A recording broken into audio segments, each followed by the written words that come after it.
All right, and welcome to Fast Break Breakfast NBA Podcast. My name is Keith Parrish, and I'm here once again with my buddy through the miracle of computer phone.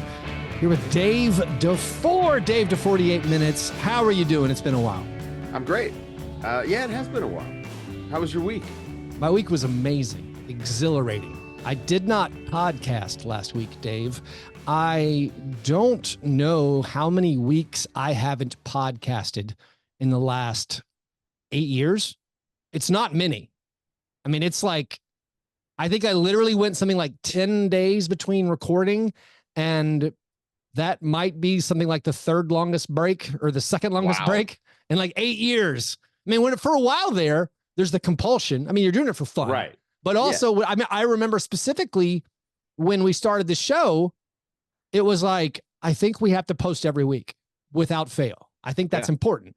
And I did. And so then it kept going. And then there was a couple of years there where I had to post like 5 times a week contractually. And that was a lot. And I was recording for The Athletic as well. Right. Now it's more like, all right, let's get back to the joy of it. And sometimes for the joy of it, it's taking a little vacation. So the wife took me and the kids. That's basically how it happened, to Disney World. It was amazing. Is your wife into Disney? She is. Is she a Disney adult? I'm not sure how to describe that. If we had no children, I don't think we would be a Disney adult family, but possibly. Would you maybe live at Disney? Never. Like Brooke if Lopez you style? didn't have kids? Yeah. No. Have you ever been? What is it? Is it Celebration? Is that the little town there that they've got? Celebration is not, I don't believe it's Disney affiliated, but it is the weird sort of, enclave of let's ignore the outer world. I'm speaking of ignoring the outer world. I mean, we know obviously the NBA had the bubble at Disney. Yeah. One of the most interesting and unique and possibly, I don't know if this is environmentally damaging things about the bubble of Disney as it exists right now. It's this massive hundreds of acres area in Central Florida with no mosquitoes.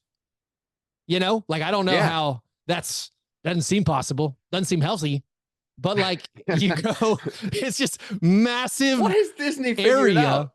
I don't know, man. I mean, obviously they're spraying against mosquitoes. Maybe they also have like these, in my sci-fi fantasy brain, I'm thinking maybe there's some kind of like magnetic or electronic pulse vibrations they're sending out that freaks pests out. There are these devices that you use outdoors. The brand name is like Thermacell or something. Essentially, it's like maybe they've got like big ones of those or So it's magical. But we did have. I mean, I'm telling you, I love Disney. It took me a while to. I talked about this on the show before. It took me a while to acclimate to Disney. Right. I went because my wife grew up going every few years, like every 3 years or something. That was like their family vacation. So she has a fondness towards Disney. And I went as an adult and it just felt strange to me. And it also, again, the thing I focused on is how expensive it was. And back then I was like, I can't, this feels weird. Everything's so expensive. Now I've gotten to the point where I've learned to just turn your brain off. It's just like gambling when you go to Las Vegas. If you don't have to like nickel and dime yourself and really worry about like the checkbook, like if you're obsessed with losing money, gambling is no fun. It's miserable because it's like, I don't want to lose $200 or something like, or it's the old idea. Yeah, whatever. Like if I lose 200, my weekend's ruined type thing. But if you can somehow turn that off just to be like, this is fake money. I'm going to put away this cash. If I come home with it, fine. If you're able to do that, it's much more fun. Same principle with Disney World. If you don't think about the money, if it's all fantasy, it is a lot of fun. And so I've acclimated to it. Now, of course, I have kids. They're 6 and 9. They really enjoy going. So yeah, we had a lot of fun. But you say you're a Disney guy. I mean, I'm not. I don't want to Disney guy. I mean, like this Disney, though. Here's my. This isn't Tinder. I'm not worried about like. Well, I'm not worried. But you like Disney, fine. Yeah. Well, I like a good theme park. And it's a very Disney good theme park. Yeah. Has that thing themed out. I mean, the Epcot is fantastic. It's got some really great stuff. It's got some good food. It's got the old rides are kind of like they're now so old they're good again. They're quaint. Right. Yeah. Yeah, I like Disney. I will say the one thing here is one thing that I do feel like might, I don't know if it appeals to your, maybe, I don't want to say you have a negative outlook on things, Dave, but sometimes we get in the habit of being old guys complaining about things. Yeah. But Dave experiencing the world with a different set of eyes is really what it is. Here's the one thing that I think might appeal to you as far as like a problem with Disney World. This is something I encountered what I was a little confused about. Like the thing with Disney, you know, it's like it's theme park prices. Obviously, it's a theme park. It's like sporting event prices, especially when it comes to food. It's like food's expensive, and it's not, a lot of it's not great. And it's not horrible. I mean, honestly, Disney has upgraded their food a lot in the years I've been going. And like, it's not like Summer League Thomas and Mack food, which is horrible. It's like, that is clearly a mob owned food bid that's in perpetuity. Like no one's ever getting that. And they're feeding you the worst food possible for expensive stadium prices.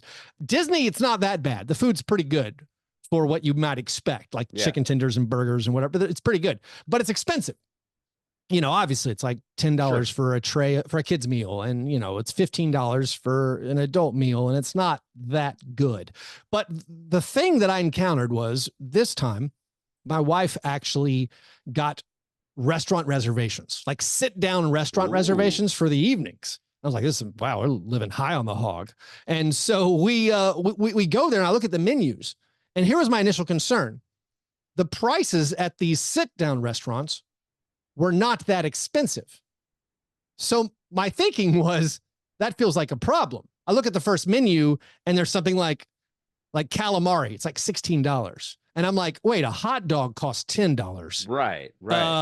In my mind, to order calamari, it should cost like $38 based on my Disney World pricing upcharge. So I'm like, I was worried. I'm like, maybe this food's horrible. And like spaghetti and meatballs was like $22. And I'm like, no. Based on my pricing of chicken fingers, this should be like $40.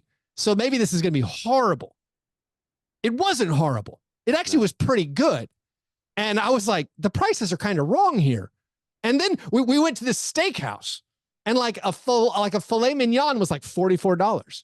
And I'm like, again, based on hot dog prices, or, you know, like based on a bottle of water prices at concessions where it's like $5 or $6 for a water, I'm like, this steak should cost $80 or something. I have a theory here. What's your theory? I have a theory too. I want to hear your theory. Do non-park entrants go to these restaurants? You're not allowed to. You have to buy a ticket to get in. It's like, well, and I don't even, here's the there thing. Goes my theory. I was thinking they have to have normal prices because a good chunk of their business would be just regular people from outside. No. So you have to have a ticket to attend to these restaurants. Obviously, so one part of it is these restaurants in the hotels, or these are in park, in the theme park restaurants. Like dinner with a princess. Not even that. Those are more expensive. You do mark up for the, I can't remember what it's called, but like the character experience. Yeah. Mark up there.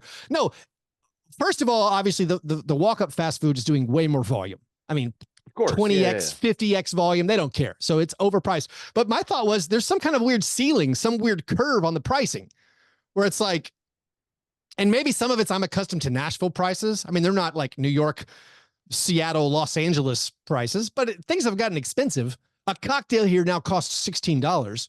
So when I sit down at a quote unquote nice steakhouse at Disney World and the cocktail still costs $16, I'm like, whoa, is it going to be bad? You know, but I think there was just this floor on the actual pricing, and it bothered me. It felt like the sales tax of the South, where I feel like the lower incomes were shouldering too much of the burden of the food cost burden. The chicken tender should have cost $5. A steak should have cost $110.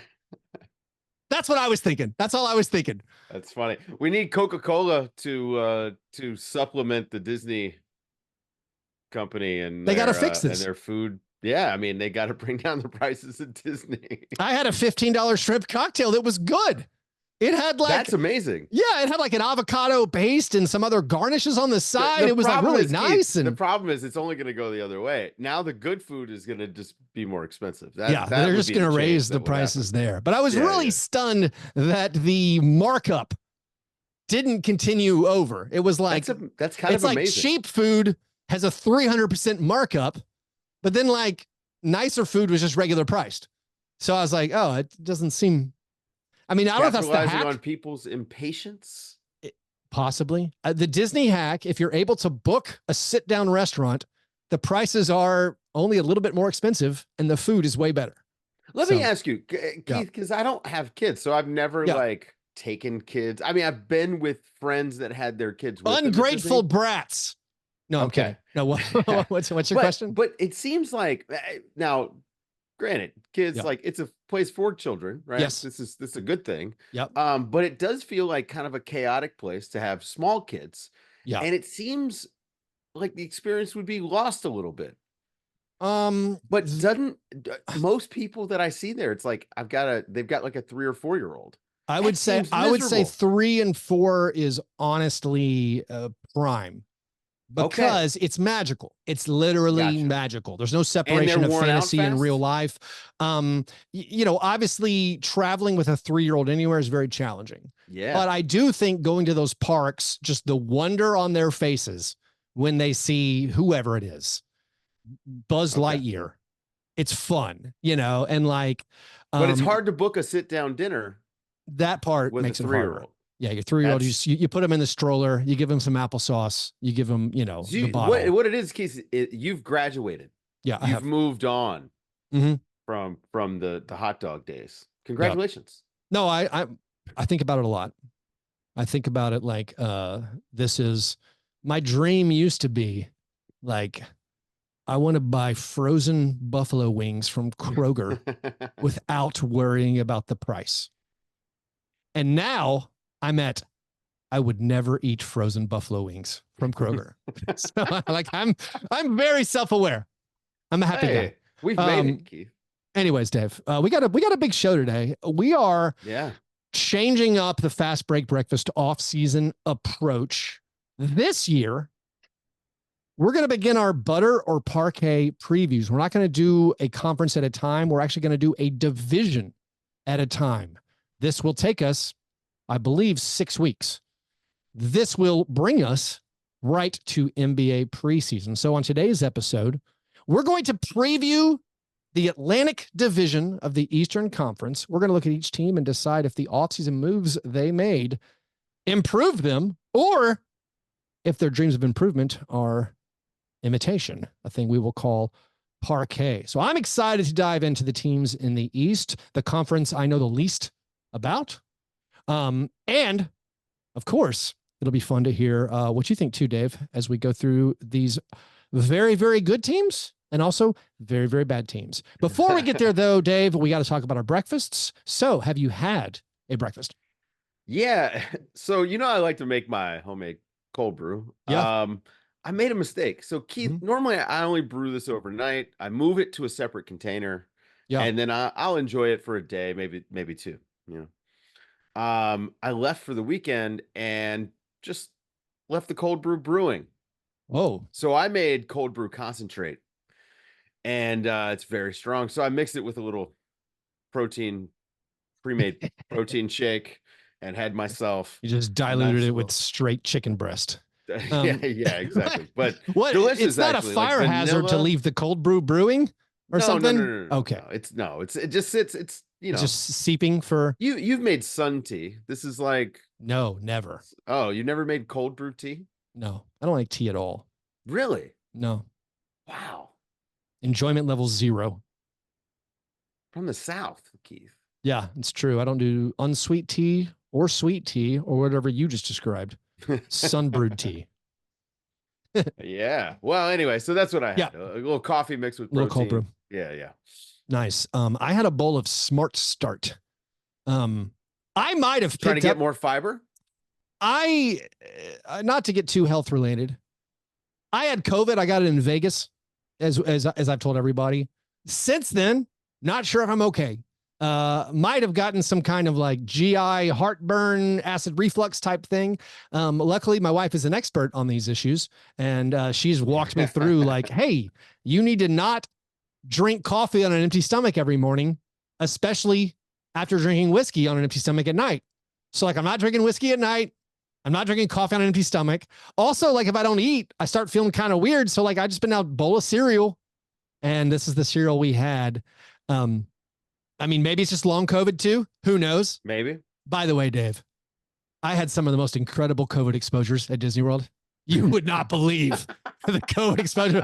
I'm going to say I saw several people passed out at Disney World. Like, really? Not like drunk.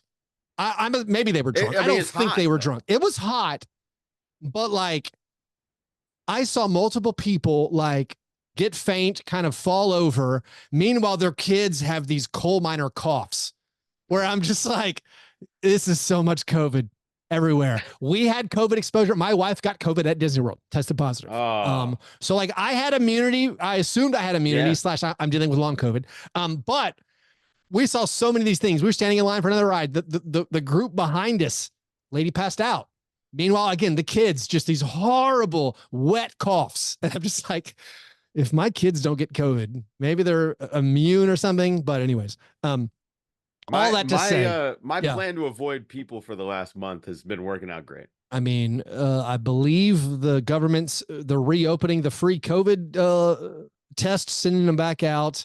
But yeah, I was around however many thousands of people packed into Disney World and Epcot and Hollywood Studios. A solid 10% of them had COVID, I'm sure. And yeah, it was a lot. Huge coughs and lots of people getting sick / passing out. Anyways, those were our breakfasts, Dave. After our breakfast, we moved to our breakfast in bed apologies.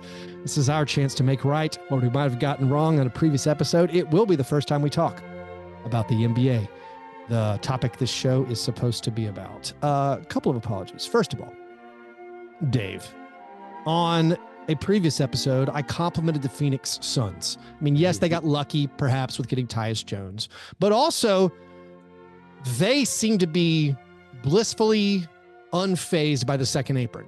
They were just going full bore spending ahead. And I complimented them because I said, hey, listen, you went all in. You traded every asset you had to get Kevin Durant and Bradley Beal. This is your window now. I thought last offseason they made some short-sighted moves. This year, I'm like, all right, they're going all in. Them and the Celtics are like, whatever. We're going to pay all the tax. Other teams are going to be scared of the tax. We're going to do it. Well, there came a limit for Matt Ishbia.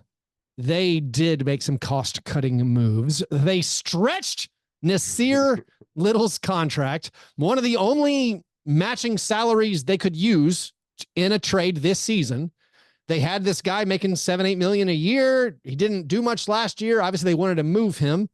If they wanted to bring anyone in this year, they were going to need his salary probably. Well, it wasn't worth paying whatever it was, $24 million in tax to keep Nassir Little. So they did, in fact, make a cost-cutting move during perhaps their final year of contention as Kevin Durant, I think maybe ages out of doing that. So I'm sorry. I am now back out on the Suns, which is a better place for me to be. But yeah, Suns getting rid of Nassir Little and E.J. Liddell. Liddell and Little, very similar names, waived same day. You don't know? What don't you know? I don't know. I think that you're going to miss out on rooting for Devin Booker. You know, I might still root for FIBA Devin Booker if he embraces it fully. I could be back in. I think the team's going to be good, but I thought one of the competitive advantages they were accessing was Ishbia's willingness just to pay tons and tons of money to be like the Warriors and the Clippers, who last season paid $300 million, I think, combined in luxury tax. The Suns were saying, whatever, we're just going to pay a ton of luxury tax and we're going to try to be good. They're still going to pay a lot of luxury tax, but they did do some cost-cutting moves. By the way, for all the teams not paying luxury tax, I was looking into this just because I was curious. Like, just by the Suns stretching Nassir Little, I think that cost every team something like $800,000 if it doesn't pay luxury tax. You know, like the Grizzlies and Pelicans each lost $800,000 when the Suns waived Nassir Little. the payments right now, I think there's 18 teams right now who are not in the luxury tax. So there's actually a lot of teams paying luxury tax. That means there's fewer teams receiving the luxury tax distribution. And right now, even after this Nassir Little stretching, it's going to be like $18 to $19 million per team that stays out of luxury tax. So like, that's math. Amazing. It is amazing. And like, that's the math for when I do my Grizzlies shows and I'm mad that Robert Pera is like not willing to pay luxury tax. I mean, I get it. I understand it. It's like, do you want to have $19 million or Zaire Williams? He's like, oh, I'd rather have $19 million. Yeah. You know? Yeah. But I mean, if you're not going to win, that's the thing. But to what level? Paid. I mean, how many better years are the Grizzlies going to have going forward? That's my question. But anyway, I get it. Well, this is a year for you guys. Yeah. I have another apology. Oh. This is for a listener who has, I believe, a birthday this month. I don't know who this person is. I'd like to preface this by saying I don't understand Instagram very well. Okay. Somebody, one of you guys out there, your wife sent me an Instagram message spelling out that it was your birthday this month and you would love a shout out on the show. That's amazing. I would be absolutely in favor of giving you a shout out. I can't find this message. I didn't dream it. And like, did I delete it? Is it under a weird folder I can't find? Wait. I actually asked my wife because she uses it more. What is this? It was a hidden request or something? I don't know. So I went and looked under the hidden requests, all pornography, all porn spam. That's all my hidden requests were. But I could not find this message asking me to shout out one of my listeners. So I just want to say, listeners, if you got a partner and your birthday was this month, your partner reached out and asked me to say happy birthday to you and to thank you for listening. And I'm doing it right now. So don't ask your partner if they did this. Just assume they did. So if your birthday's in August, shout out you. Thank you for listening. You got a wonderful wife/girlfriend. I was going to say, shout out to her. Yeah. That's very nice. Wow. Very thoughtful. The lady, I remember the message. They were like, right. They're like, my husband is a huge fan. Been listening for years. And so I feel sick. I mean, I handed my wife my phone, said, can you find any message in here that is from this person asking for a birthday? And she's like, I do not want to look at your Instagram messages. And I was like, no, please. Nothing to hide. Go through them all. Try to find someone asking me to give their husband a shout out. So I tried, but I'm sorry for missing that. Anyways, Dave, let's get into the Atlantic Division of the Eastern Conference. We'll do it right after this short break. All right, Dave, it's now time for the Butter or Parkay previews. We're going to do the Atlantic Division. The way this works, every offseason, most fan bases are optimistic about their team. They think we made these moves. We drafted these guys. This young player is going to have a breakout campaign. That might not be the case for one of the teams we're talking about this year, the Brooklyn Nets, or this episode. Yeah. But most teams think they got better. So we call that butter because we're a breakfast themed podcast. So if your team got better, if you and I think they got better, we're going to say butter. However, some of these improvements, we might say, you know what? Your improvements, now that's just an imitation. You didn't actually get better. It's fake. And so for that, we say Parkay. By the way, if you don't know, Parkay is an imitation butter spread. I don't know if anyone uses it still. You can still buy it. I actually Googled it earlier today. But we're going to look at these 5 teams and say whether or not they got better, which is butter, or if their improvements are an imitation, which is Parkay. And let's start, Dave. Well, first of all, Dave, do you understand the assignment? This is your first. Of course. This is your first butter or Parkay preview. I have big shoes to fill here. Big, giant shoes to fill. If it makes you feel better, in previous years, some of the hosts still never understood what the objective was. We're basing this again. We're basing this again on a theoretically healthy squad from the end of last season. Right. There is some leeway where you can be like, that's generally the idea of what we're going for. Sure. Okay. Let's start at the top based on last year's record. And last year, Of course, the Boston Celtics won this division. They went 64-18.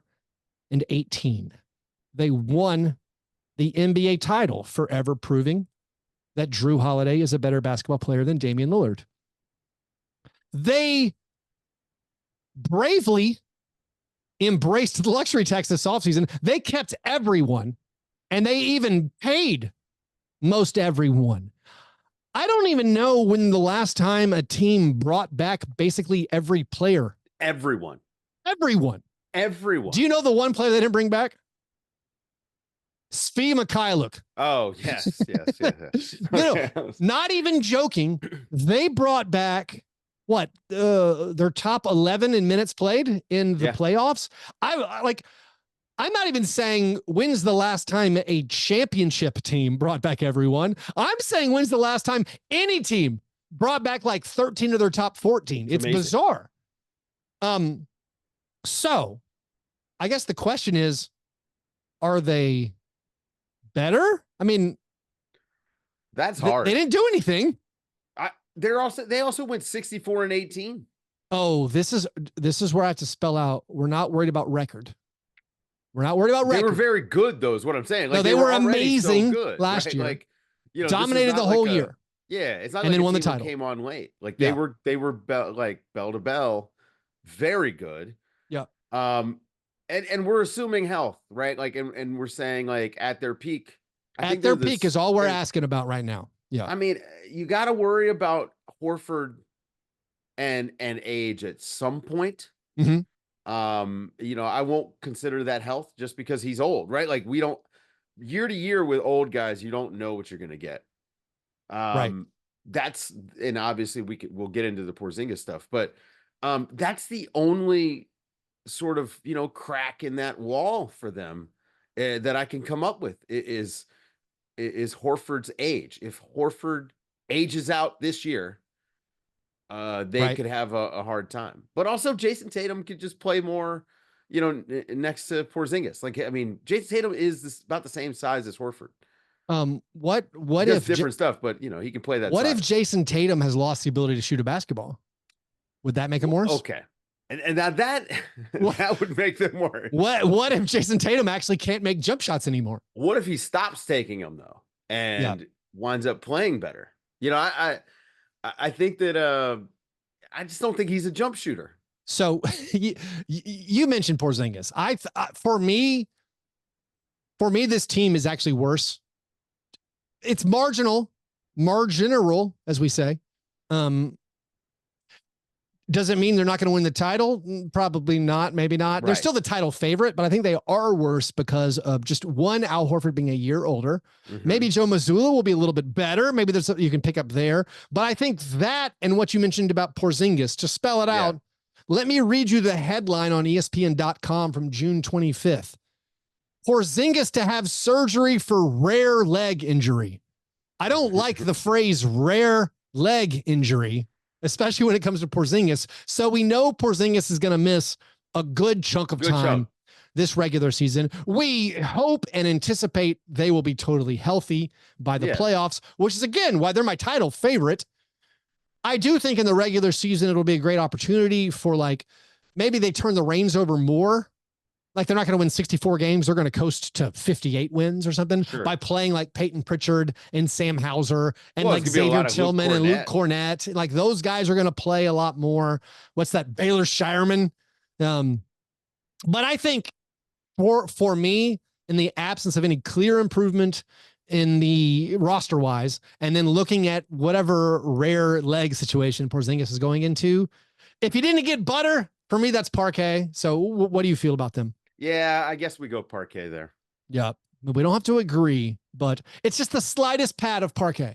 Yeah. Again, Celtics fans, you're the best team. There is going to look like the best team. Yeah. And last year they were just it was so high. Like they were so good last year. They were so good that they infuriated me when they would do dumb stuff. Like it's just like this is not who you are. So also for these teams, I think as we preview them, I want to actually ask you, who's your closing five, or who's your favorite 5-man unit? I think for the Celtics, it's pretty easy. I think for every other team we're going to do, there's going to be a lot of question marks. But Dave, you're coaching the Boston Celtics. You have to win. Closing five is what?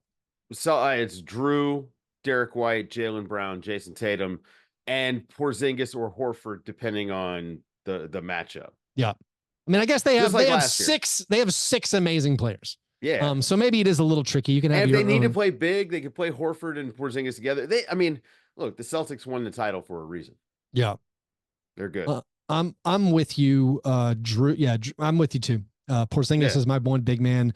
Jalen, Jason, Derek, and Drew. Let's finish the Celtics section with you got a big storyline or one big thing that you're really thinking about for this team? I mean, the biggest question mark. I think the Jason Tatum stuff this summer. And number one, I think a lot of people went overboard. He was a bad fit for what that team needed, the Team USA team. They need a good player. I do think that there's a little bit of.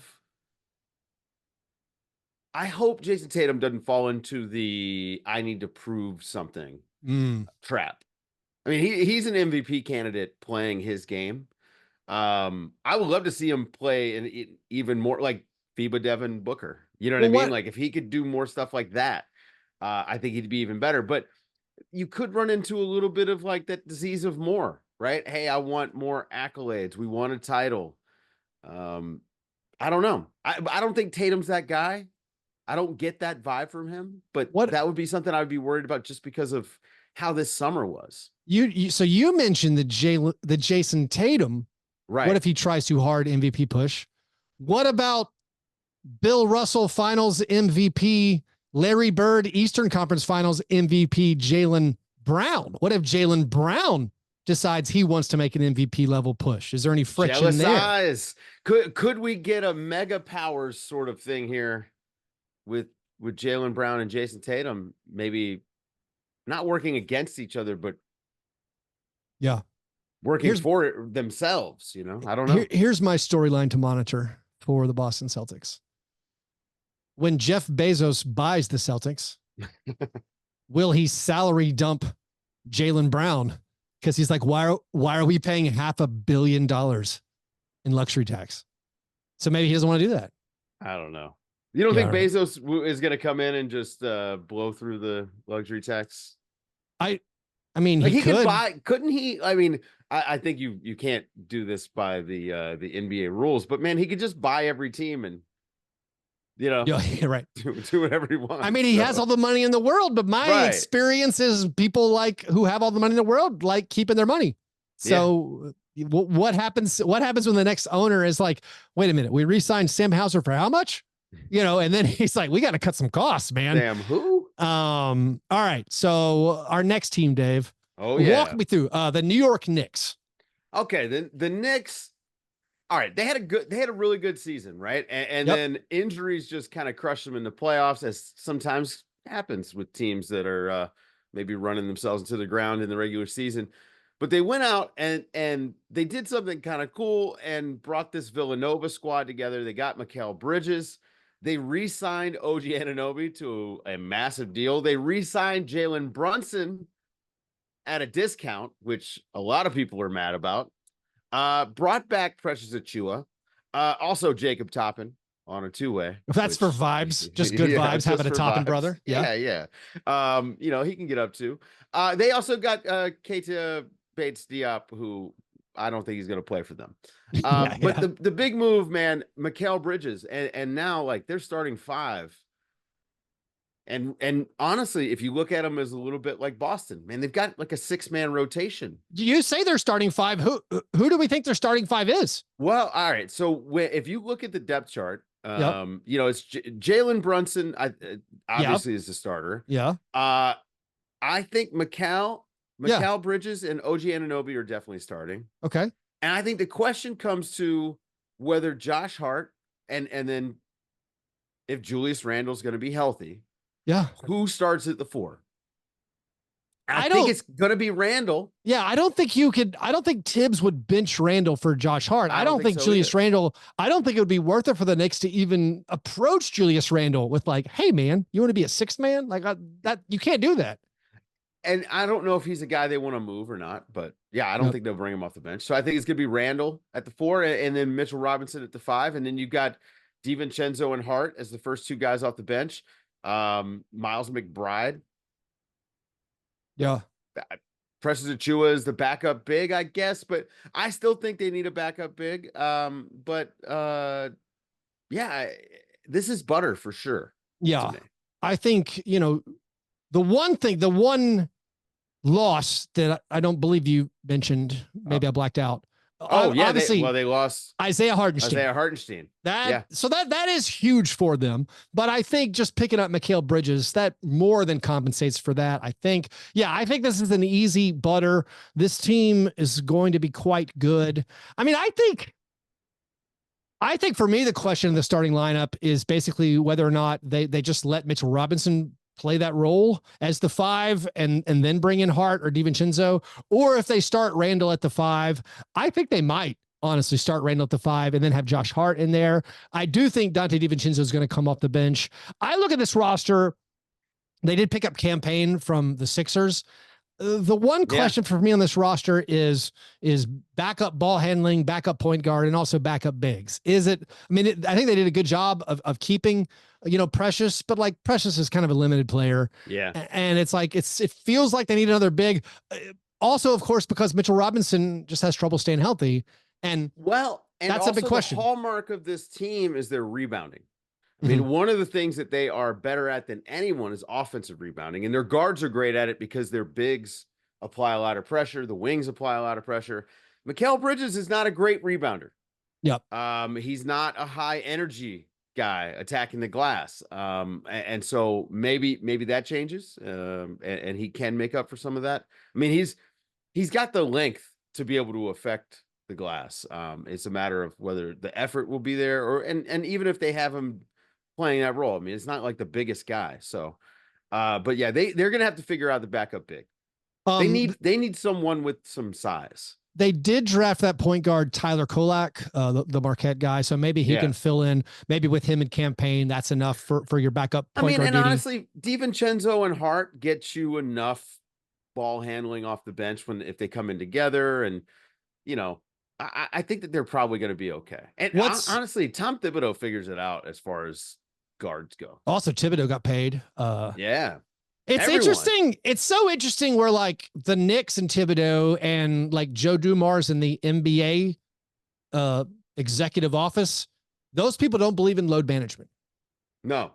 But it's kind of funny where it's like, we don't believe in load management. There's no science that supports that it prevents injuries at all. I'm going to play my guys the most minutes in the league. And by the way, in the second round of the playoffs, they're all going to turn into dust and we're going to lose to the Pacers because our team is falling apart. That's just a coincidence. That's what they're saying. They're saying, well, there's actually no provable correlation between heavy minutes and getting injured, but this team happened to all get injured. And meanwhile, they bring in the guy, Mikal Bridges, who's never missed a game. And he plays huge minutes. He's played huge minutes on the Suns and on the Nets. So now this is tempting fate. It really is.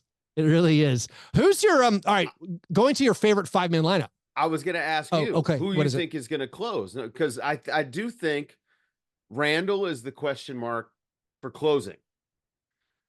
I don't know that they close with Randall. And it's going to obviously it's going to depend on the matchup. But with Tom Thibodeau and the way that he cares about defense to close games, I'm not sure. I mean, Randall takes a lot of criticism at times, and I've never been a huge fan of his, but he's such an offensive mismatch, and he likes passing. Like he's a willing passer. My thing, a lot of it is he's like not a quick passer. For me, it's like he's a usage-based assists man. I don't know if that's right or wrong. I can't say I watch every Julius Randle game, but it's like he picks up assists because he has the ball in his hands constantly. Right. I don't know if they need that on this team. You would think they need a guy who can eat a couple of possessions. That's true. This was something that was missing for them in the playoffs when Jalen Brunson was have to work so hard to get so true. If they had Randall, they would have had an easier time. But with Tom Thibodeau, look, you're going to want a roster, especially like when you're playing Boston. You're going to want a switchable 5-man roster, especially for late shot clock, late game situations. And I think that if I'm looking at this team, well, Mikal's out there for sure. Now, I mean, maybe late game. I mean, you're not likely to sit Brunson because you do need his offense off the dribble. Of course not. Yeah. And so you have to start thinking, who's my big going to be? Is it going to be Randall or is it going to be Robinson? And I think on the nights where it's defense, it's got to be Robinson. And on the nights where it's like, hey, we're just going to outscore him tonight, it's going to be Randall. But I don't know how long you know what I mean? Like how long until they just decide, okay, this is who we are. Well, you say Randall or Robinson. I think maybe the most fun 5-man lineup. I think I'll pick my most fun 5-man lineup. Maybe you wouldn't close. You're probably not going to close with this all the time. It's not Randall or Robinson. OG at the 5. Yeah. It's Anunoby at the 5 because I think Brunson, DiVincenzo, Mikal, Josh Hart, and OG, not many teams are going to be able to handle that. You're going to need one of those. You're going to need your Embiid and your Jokic to tear those up. Like they're a little small compared to like the Celtics, but that is so much talent. Mm-hmm. And Mikal being able to just create a little bit. Obviously, he wasn't up to the task as a pure number 1 option on the Nets, but slotting into this hierarchy behind Brunson. I mean, I don't know. I think when they close, I still have a lot of difficulty benching either Hart or DiVincenzo. Yeah. Like, it's such an interesting team. I mean, I'll go ahead and jump to my big question for them. My big question for them beyond, health of like Robinson is what happens with Julius Randle? How is the fit with Julius Randle with these Villanova guys? Who's your favorite 5-man or what 5-man lineup would you close with? Did you settle on one? I mean, plant your flag. I like yours. I like the lineup flexibility. I just think that they're going to be too small if they go that way. I think Mitchell Robinson would be my choice to close. But it's tough to take off DiVincenzo and his shooting, and it's tough to take off Hart and all of the stuff that he does. So I think I would go. If I'm not this is a good problem to have. It's a great problem to have. I think they're going to be an unbelievably good regular season team because you have 7 guys who you're like, yeah, those guys are really good. I can trust these guys every single night. I think I would go Brunson, Bridges, Anunoby. I think we're all locked in. Definitely those 3. Then I would put Josh Hart and Mitchell Robinson. That's my 5. I have Randall and DiVincenzo on the outside looking in for my maybe perfect 5 for the Knicks. Do you want to cap off yours? Again, I want you to plant a flag. I mean, so you have Robinson, so pick between Hart, DiVincenzo, and Randall. I go DiVincenzo over Hart just for the shooting. That makes sense. And it's, by the way, it's not like DiVincenzo doesn't rebound or defend. He does everything. Yeah. What an unbelievable mid-level signing, mid-level exception, free agent signing from 2 years ago. That team is incredibly cool. It's outrageous. They They built their team. I mean, yes, the Mikal Bridges was a massive future asset draft pick investment, but I think they were allowed to do that because everything else was so cheap. They got Brunson for nothing. They paid hardly nothing to unload Nerlens Noel and Alec Burks contracts. Like they paid nothing for those guys. They got DiVincenzo for nothing. Josh Hart was a super cheap trade. Was a very late draft pick for Josh. Like the Anunoby price. All right. They gave away quickly, and Barrett, we'll talk about that more when we get to the Raptors, but like, man, they built this team in a way that's honestly unique now. Like no one does it this way anymore. And they kind of pulled it off. It's unbelievable. All right, let's move to the Philadelphia 76ers. They were third in the Atlantic last year. They won 47 games. They lost to the Knicks in the first round. Story of their season. They never got healthy. I'd forgotten this, Dave. I forgot exactly specifically how their season derailed. Their season derailed when Joel Embiid scored 70 points. They were 29-13. Embiid scores 70 points, and they never recovered. They lost like 9 out of their next 10. A couple of games after that 70-point game, Embiid ducks Jokic for a Denver game, and they were never the same. So Embiid only plays 39 games. My guy, D'Anthony Melton, only played 38 games. They were on a 55-win pace when Melton was playing. And thus they lose in the first round. They never quite, I mean, they got Buddy Hield, but like they couldn't really acclimate him and just didn't work. And again, that injuries, I think, define their season. Now, their offseason, spectacular. Or at least a lot of fireworks. They might have done more things than every other team. They bring in Paul George. They also get Caleb Martin, Eric Gordon, Andre Drummond, Reggie Jackson. Oh, by the way, Gershon Yabusele. Great pickup. They have Kyle Lowry coming back. They get Kelly Oubre for a discount once again. And of course, they got Embiid and Maxey. They did lose a couple of glue guys. They lose Nick Batum. They lose D'Anthony Melton, who struggled again with injury. Their low usage punching bag, Tobias Harris, is out the door. But I still think the incoming situation more than makes up for it. Oh, they also lose Paul Reed. By the way, Dave, can we have a Paul Reed aside? I have some questions. Maybe you can give me some clarity. He should be better, right?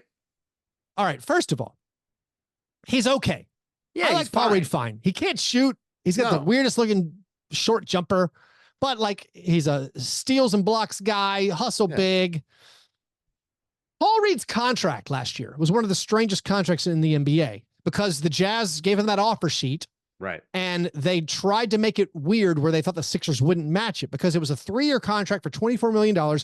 Only the first year was guaranteed, but they put the unlikely bonus for the Jazz that the second and third years would be guaranteed if the Jazz made it out of the first round of the playoffs. So that meant for the Sixers, it became a likely bonus. And the Sixers all of last year were trying to maintain cap space for this offseason. Right. They wanted all the cap space to sign Paul George and do their stuff.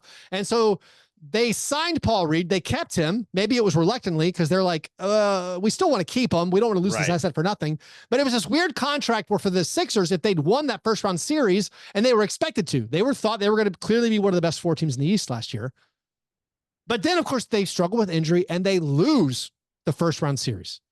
So that seemed like the biggest blow to Paul Reed. That man lost 2 years and $16 million of guaranteed money because they lost in the first round. So now they lose in the first round. That contract becomes unguaranteed and the Sixers waive him because like 2 years, $16 million, kind of a lot for Paul Reed. Here's where I'm confused, Dave. Why did the Pistons claim him? That's like the greatest day in Paul Reed's life.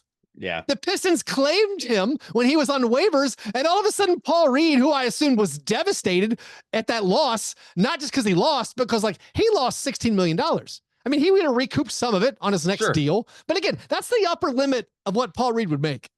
And, and out of the blue, the Pistons are like, we would love to guarantee your salary. I can't imagine what Paul Reed did at that moment. Okay. I have no clue. None. Like, his agent, I looked this up because I'm like, is he a tell him guy? Is this one of those Pistons like under the table things? No, a guy named Ron Graves. Yeah, I don't know. Anyways, that was my Paul Reed aside. The guy who played the most games on the Sixers last year, he played all 82, somehow ended up with his contract guaranteed on the Pistons. That's Anyways, amazing. Dave, I got carried away. That's okay. Sixers got better. Butter. Yeah. I mean, big time absolute butter. Paul George. Paul George and Joel Embiid are a very good fit. And he bridges that gap between Embiid and Maxey for me. It makes it so that if you do have to go a few games here and there without Embiid, you've got a star. Yeah. You can play through. There's no way to talk about the Sixers without talking about Embiid's health, because that is actually the determining factor in how far they get to a certain degree. He can be healthy in the second round of the playoffs, but if things don't change for him in the way that there's this thing where he falls too much when things aren't going his way because he's trying to get foul calls. Yeah. He does. Remember, he does that. He was trained to do that so he doesn't get hurt. Yeah, that's the story we're going with. That stuff has got to change come playoff time for me with him. But unfortunately, we haven't had a chance to to see him get a chance to change, like, so I hate to even hold it against him. He's clearly grown so much as a player since the last time we saw him in some critical and healthy in critical playoff games. And so it would be nice to get a chance to see that this year. I just, my hope is slim for that. Yeah, the question for them is just all going to come down to him staying healthy. I mean, I think on paper, like we said, they're easily better, definitely better. The Paul George fit, you have, I think, the best big three in the NBA as far as Maxey and Embiid and Paul George. Those guys are all so good. I mean, Paul George is getting up there in years, and Clippers fans will point out how he would disappear at times, and he wanted to, kind of Tobias Harris's way around on the Clippers. He's like, I don't want to shoot a lot today. But I think on the Sixers, that's going to be fine. It's the ideal. He's just the ideal 3-and-D guy. And he'll have games where he scores 40 and he makes 17 out of 20 shots or something. Maybe not that, maybe 14 out of 20, but still, like, the guy is so good. The fit is perfect. Talking about their best 5-man or even their starting lineup, we got Embiid, Maxey, and Paul George. I'm not sure who the other two are going to be. Like, they might still have Kyle Lowry start. I would think. I think Oubre is in there. I mean, maybe. I think my 5 would be Oubre and Caleb Martin alongside that big three. But like, I think maybe they start Lowry. Maybe they start Eric Gordon. I don't know. I think Oubre is going to be the starter. Okay. I think what he did last season for them is exactly what they need this year. He's going to shoot when he's open. That's never a concern with him. He's a decent enough cutter, but what he did defensively, they're going to need that. And then when I'm thinking about the other guy, I think Caleb Martin makes a lot of sense. Yabusele is going to get some run at the 4. It would be amazing. It would be amazing if Yabusele somehow became their 4, but he can't do the stuff that we watched him do in the Olympics in the NBA. Like, that's just not realistic. It would be fun to see him try. He shot a decent percentage from 3 in, was it on Real Madrid? Who did he play for last year? Do you know offhand? Okay, Real Madrid. Yeah, so if he could shoot, they do. One of the things about this squad is they do need a 4, it feels like, and they need a little bit of. They need Nick. If Nick Batum was there as the 4, it fits so perfectly. It's interesting that Batum wanted to go back to LA, because like it does seem like they still need a guy with his skill set. Yeah, sure. Also, I mean, maybe Jared McCain, the rookie, can step in. Maybe Reggie Jackson would be all right. They're surprisingly a little shallow. I don't love their depth. I've seen some social media posts like going nuts about their depth. Like, they even have Ricky Council 4. And I'm like, I don't really buy that. No, for me, it's like Kyle Lowry and Eric Gordon off the bench just is not enough. Those guys are old. They're old. This would have been a great, like, if they got Tyus Jones as the backup, I would feel great about it, but clearly Tyus Jones is not a backup. But if they could get their hands on Monte Morris or someone of that caliber to come off the bench, that's really, I agree with you there. Yeah, they're shallow. So we've done the Celtics, the Knicks, and the Sixers, 3 of the best teams in the league, I believe, going into next season. Let's take a quick break and let's come back with 2 of maybe the worst teams in the league, the Nets and Raptors, right after the short break. All right, Dave, set me up with the Brooklyn Nets. Tell me about the Brooklyn Nets and what they did this offseason. They started to they started to clear things out. They flagging for flag. Organizational clarity here. So they got rid of their best player, Mikal Bridges, and they got a bunch of stuff back. They now have their control of their draft stuff for this season. So when they tank, it's worth it. They got Bojan Bogdanovic, who, the assumption is they're going to find a home for him. They got Shake Milton. They re-signed Nick Claxton.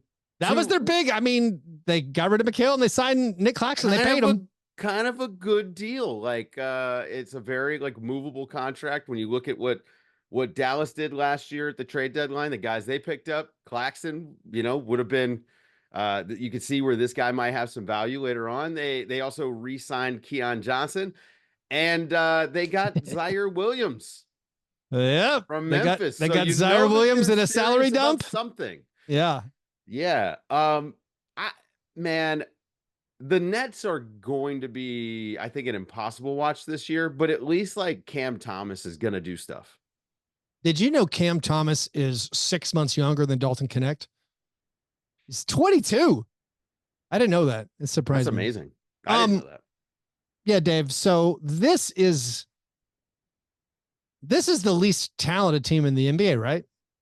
Like even ignoring, as you called it, organizational clarity and tanking.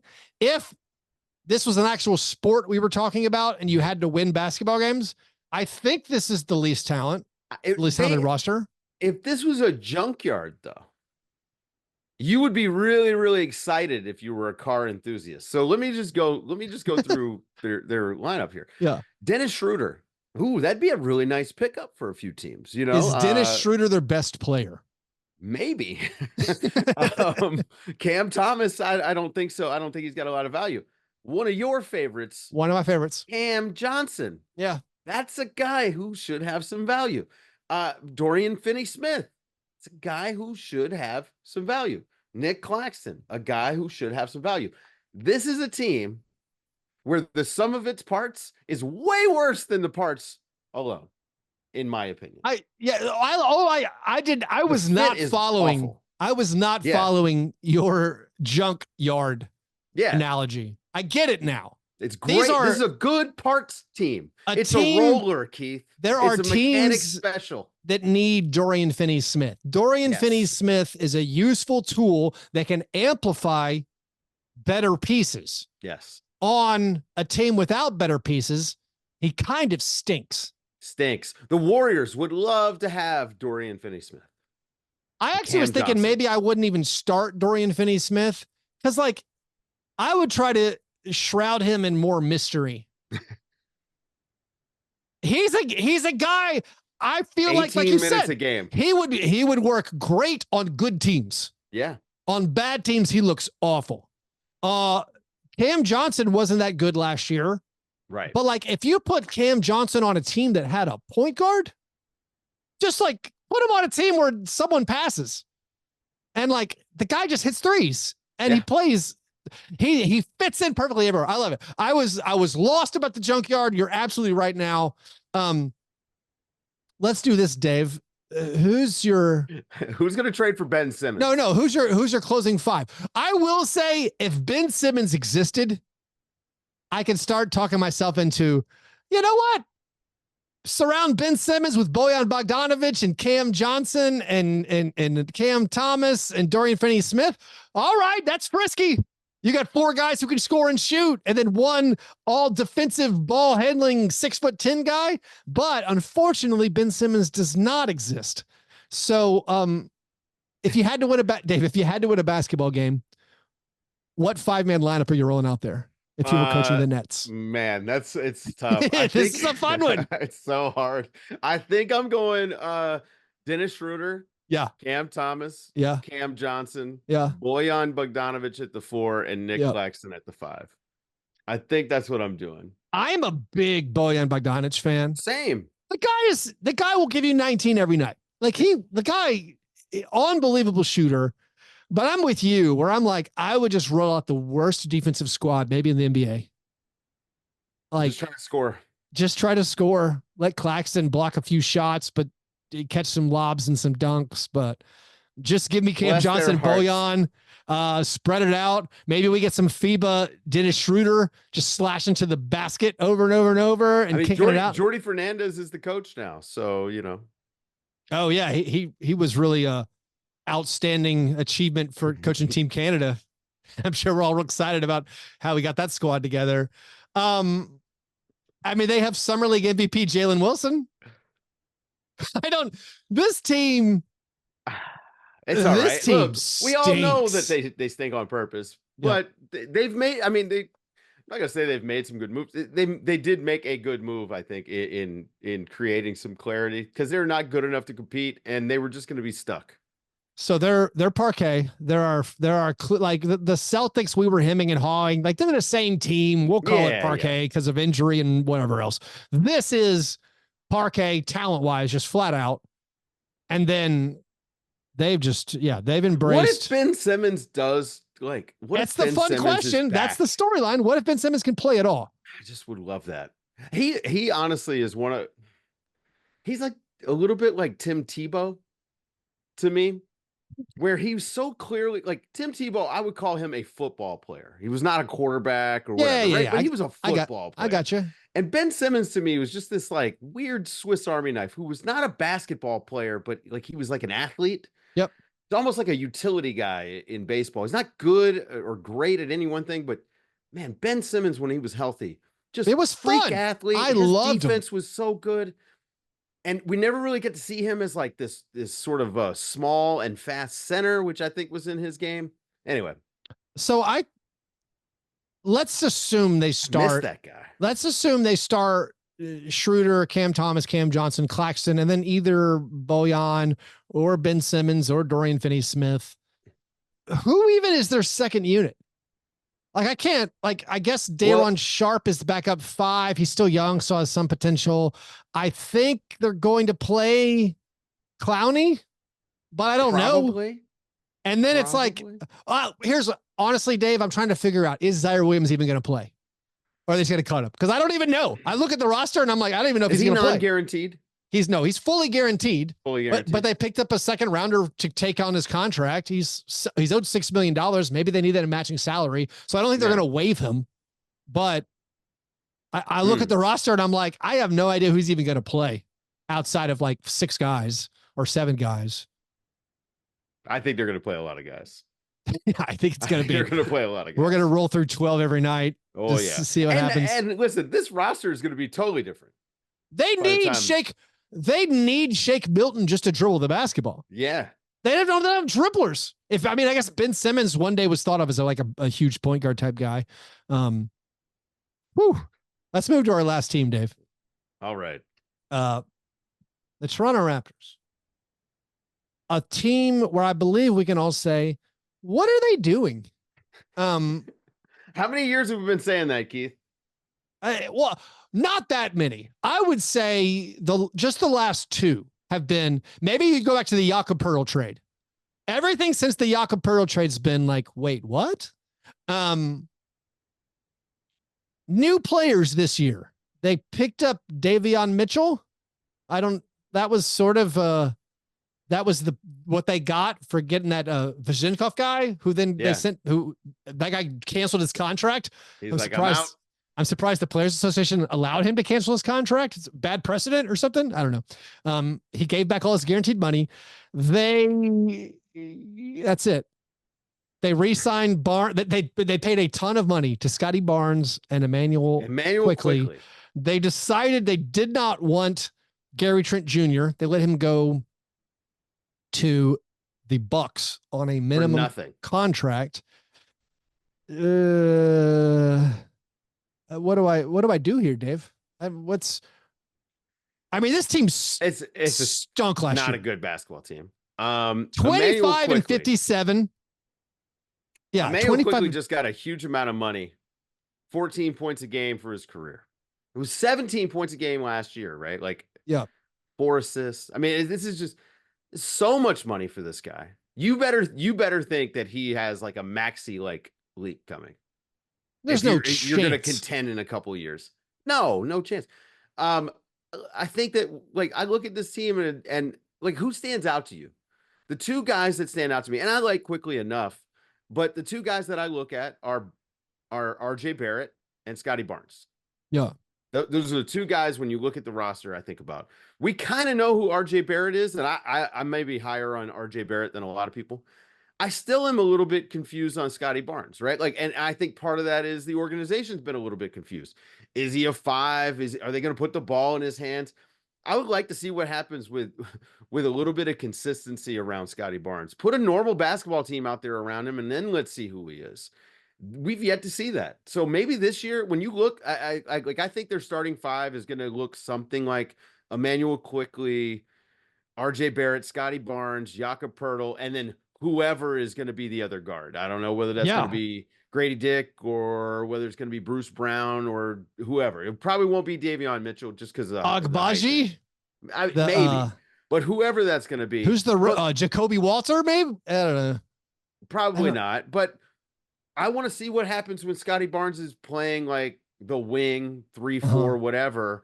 next to normal basketball players instead of the stuff that's been happening.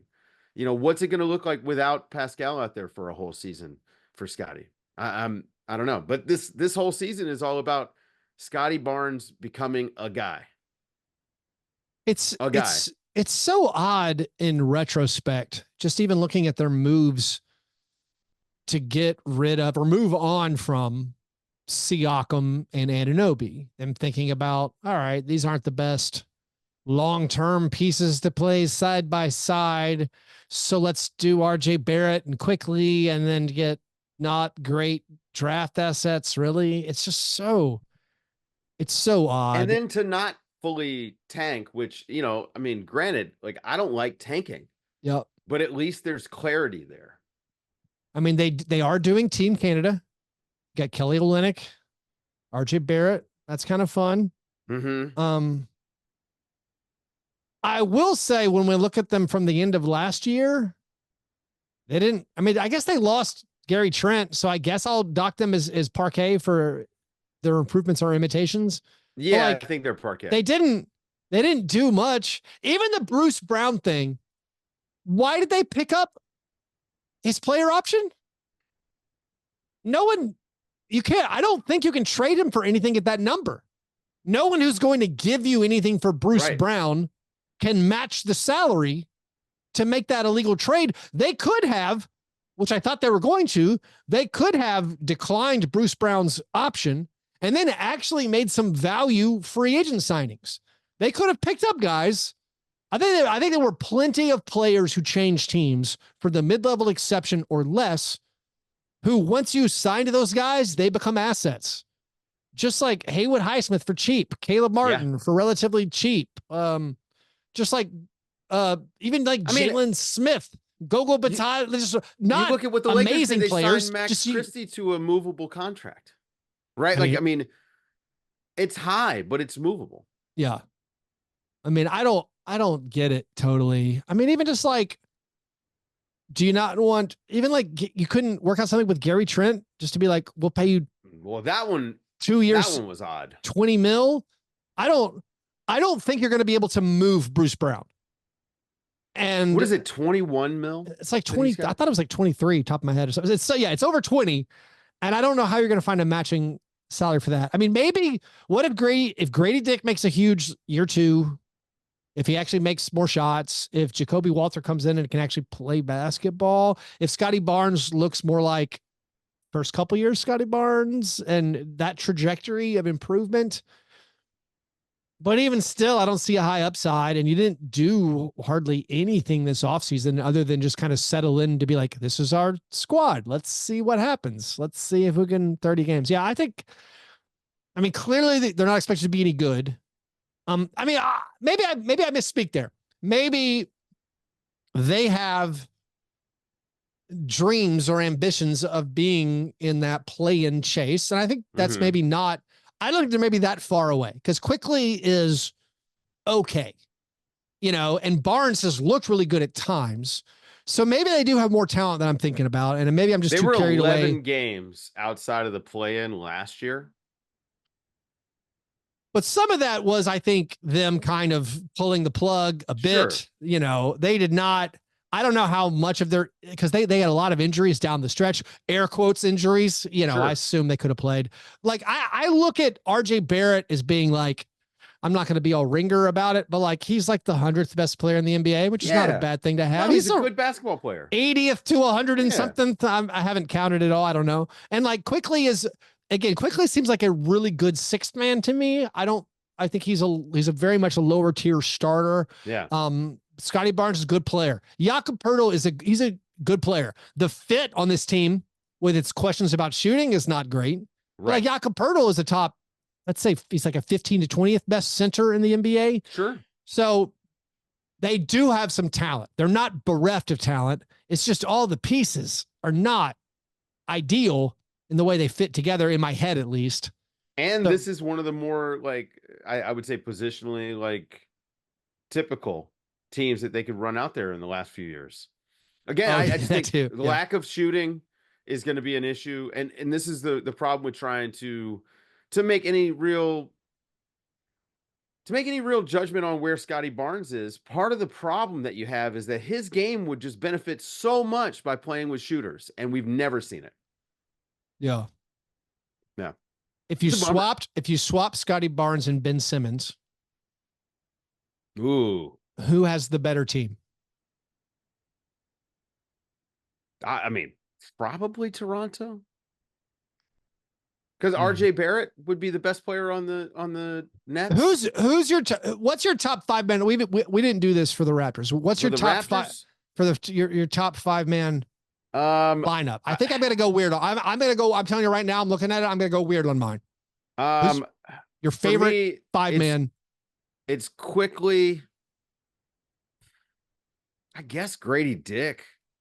There's RJ Barrett, it's Scotty Barnes, and Jakob Poeltl. So I think that's probably who they will start. I think when we talk about Grady Dick, we're imagining like a not yet real version of him. We're like, oh, a wing who can shoot, I guess. Yeah, but he's not that.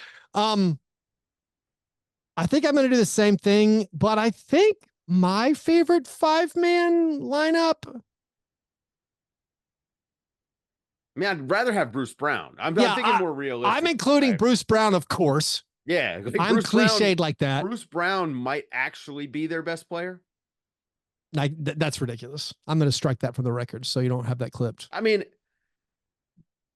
Bruce Brown outside. I liked Bruce Brown on the Nets before the Nuggets got him. Yes. But also Bruce Brown heavily was lifted by the Jokic boost. 100%, you know, absolutely. You get Bruce Brown outside of the orbit of Jokic, and all of a sudden it's like, ew, that's not that effective.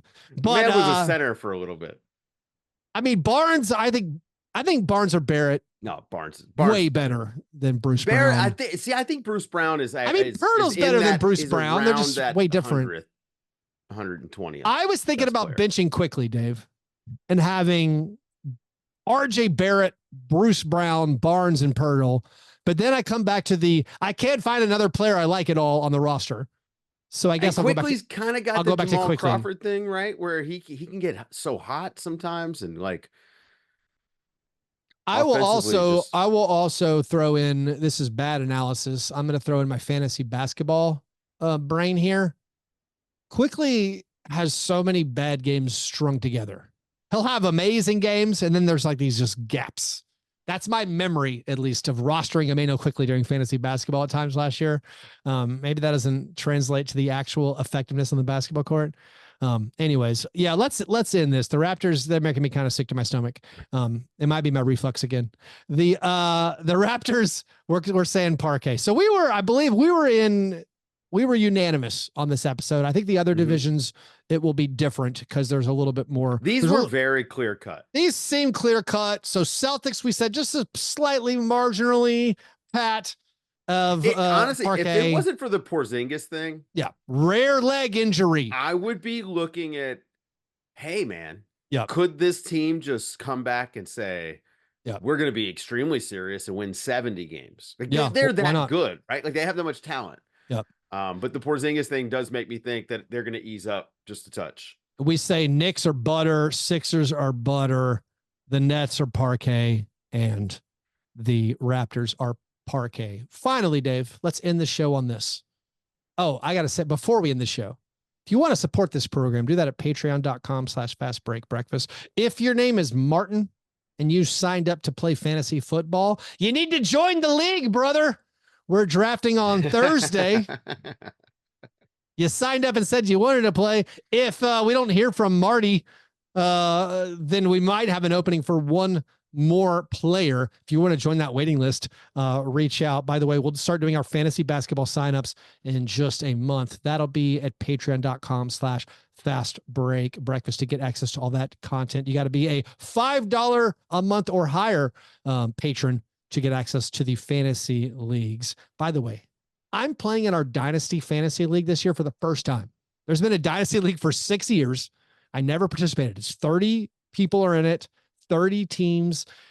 We did the free agency this whole last week. Like while I was in Disney World, I was checking my phone. My wife's like, what's this website you keep going to on your phone that I've never seen you go to before? And I was like, how much detail do you want? And she's like, explain it to me in like 10 words or less. I said, I cannot. Would you like me to give you? And so I was like, I'm in a fantasy basketball league and we're bidding on free agency. And there's this complicated math formula for every bid. Right now I'm trying to keep Taurean Prince. And she's like, I don't want to know anymore. Anyways, it's been a blast. But all that to say, patreon.com/basketball-breakfast. And that's also where you can submit a croissant question. And Dave, let's end the show with a single listener submitted question. This is the croissant questionnaire. Any questions? All right, Dave. Yes. Jeff Hochter, a new patron, asks, or maybe Jake Potts asks. I'm a little bit confused. Maybe he was just adding the other user. But either Jeff or Jake asks, who are the best available unsigned free agents? I don't think this was a Dynasty League question. I think they meant the actual NBA. So, Dave, what or who are the best remaining unsigned free agents as of August 26th, 2024? Man. Let's see. Pull up the old handy dandy remaining free agents list. I mean, Markelle Fultz might be. Gotta be. I think. Maybe. Why won't anyone sign Markelle Fultz? Is this, I think it's collusion among the GMs to shun bad shooters. You mentioned the thing about Ben Simmons just being kind of like a player. Right. Fultz is a player. And they were they were both part of the process in the Sixers. Historically linked, broken shooters. I think Markelle Fultz is a fun player, but I have an affinity towards guards that can't shoot. I got to tell you, Keith, I'm looking at the free agency list, the unsigned. Yeah. I do think Markelle Fultz is the right answer because Gordon Hayward is retired, but Markelle is better than Gordon Hayward. There are the next best player might be Landry Shamet, depending on how you feel about Doug McDermott. All right, I think Talen Horton-Tucker is better than Doug McDermott. I like Talen Horton-Tucker. If this is right, Hoops Hype is saying Talen Horton-Tucker is still unsigned. That's another dribbler who cannot really shoot. I have a type. Why didn't the Nets bring back Lonnie Walker? Lonnie Walker must not be fun to be around. Lonnie Walker can score. Yeah. And I don't know why teams would just be like, yeah, minimum. Sure. Well, why not? But all right, scoring and playing basketball are not exactly the same thing. Not exactly the same thing. Lonnie Walker is a scorer, not a basketball player. Okay. All right. Isaac Okoro remains unsigned. Yeah, and he's good enough that actually this is kind of late. Like he shouldn't be a guy who's coming in like with a camp invite or something like that, but he can't shoot. But this is it. I'm surprised that Fultz, those situations are different. Is Fultz restricted? Is that the situation with Markelle Fultz? No. Markelle Fultz is unrestricted. Okay. So his is clouded by the oppressive restricted free agency rules.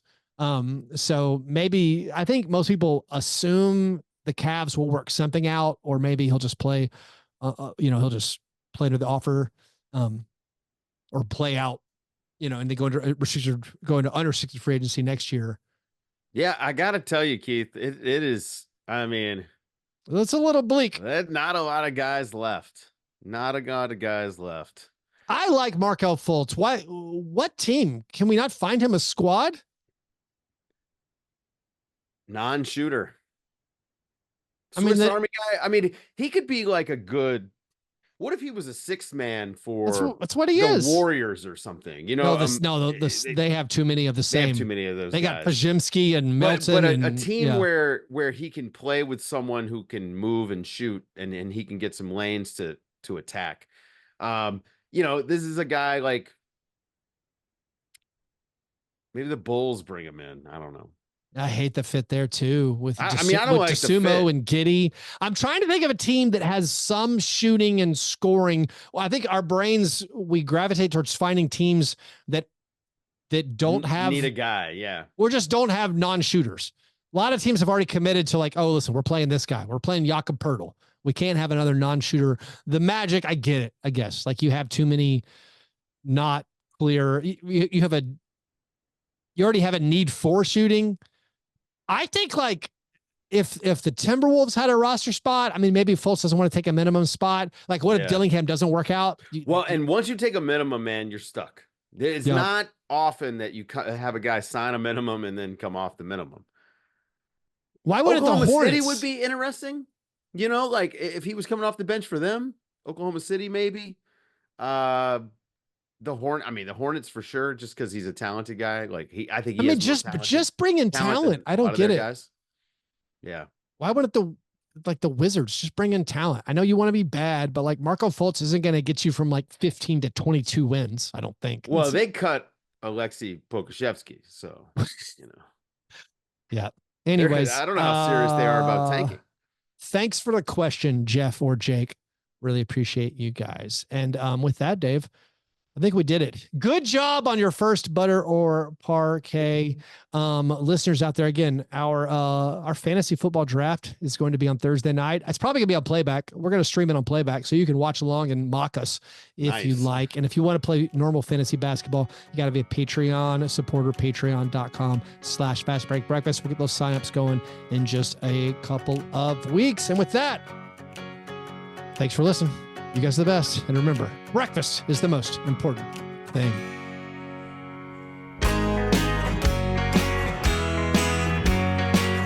Yeah, never apologize for being G&G. Fast break, man. You understand? I will remember.